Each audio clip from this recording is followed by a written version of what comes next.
નમસ્તે મિત્રો, આજે વાત કરશું બોડી ક્લોક ઉપર। ઘણીવાર આપણે આપણી રોજબરોજની બિઝી જિંદગીની અંદર સ્વાસ્થ્ય માટેનું આ બહુ મહત્ત્વની વાતને ભૂલી જતા હોઈએ। બોડી ક્લોક એટલે કે આપણી અંદરની શરીરની ટાઈમ ટેબલ ઘડિયાળ। મિત્રો, કોઈ વ્યક્તિ ધારો કે રોજ સાંજે 8 વાગે ભોજન જમતું હોય તો થોડા સમય પછી શરીરને ખ્યાલ આવે કે હવે 8 વાગ્યાનો સમય છે એટલે મારે પાચક રસો બનાવવાનું શરૂ કરી દેવું જોઈએ। પછી બોડી પ્રમાણે ટ્યુન થઈ જાય, પછી રોજ સાંજે 8 વાગે પાચક રસો બનવા લાગે। હવે જ્યારે આપણે એવું કરીએ કે જમવાનું લેટ કે બહુ વહેલા કરી દઈએ ત્યારે પાચક રસોનો સમય અને ખોરાકનો સમય ગડબડ થઈ જાય, એને લઈને પાચનના પ્રોબ્લેમ થાય। એ જ વસ્તુ ઊંઘમાં માટે પણ એટલી જ સાચી છે।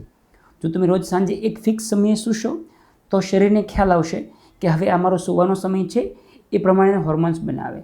કબજિયાત માટે પણ એટલું જ સાચું છે। રોજ સવારે ફિક્સ સમય હોય ટોયલેટ જવાનો તો પ્રોબ્લેમ ઓછા આવે। કહેવાનો મતલબ છે કે રોગ માટે આપણે બોડી ક્લોકને સમજીએ, એ પ્રમાણે આપણી આદતોને સેટ કરીએ તો તમને પાચનના, ઊંઘના કે કોન્સ્ટિપેશન જેવા પ્રોબ્લેમ નહીં આવે।